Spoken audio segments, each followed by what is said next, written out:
Voix off, grave, posée. Le monde ne fait pas de promesses. Il ne signe aucun contrat avec toi à la naissance.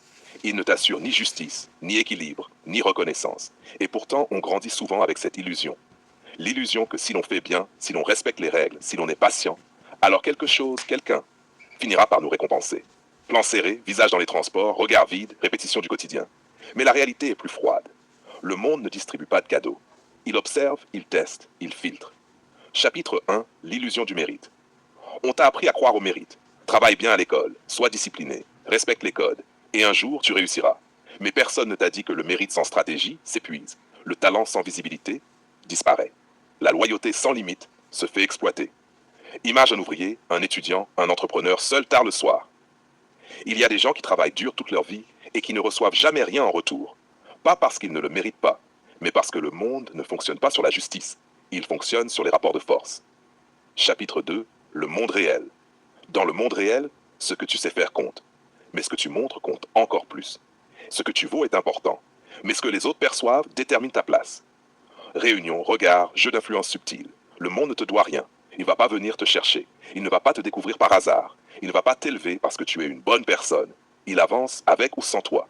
Chapitre 3, la sélection silencieuse. Il y a une sélection permanente, invisible, pas toujours juste, pas toujours logique, mais constante. Ceux qui comprennent les règles du jeu avancent.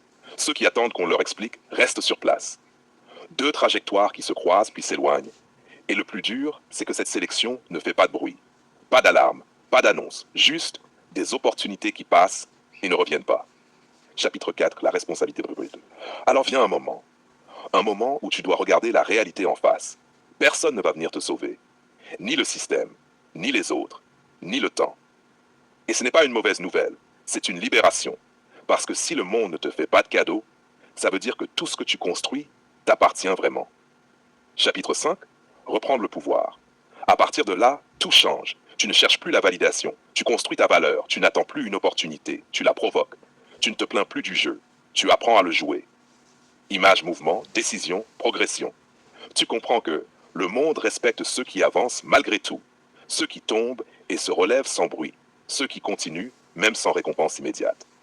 Le monde ne te fera pas de cadeau, mais il peut t'offrir quelque chose de plus rare. Une place. Pas donnée.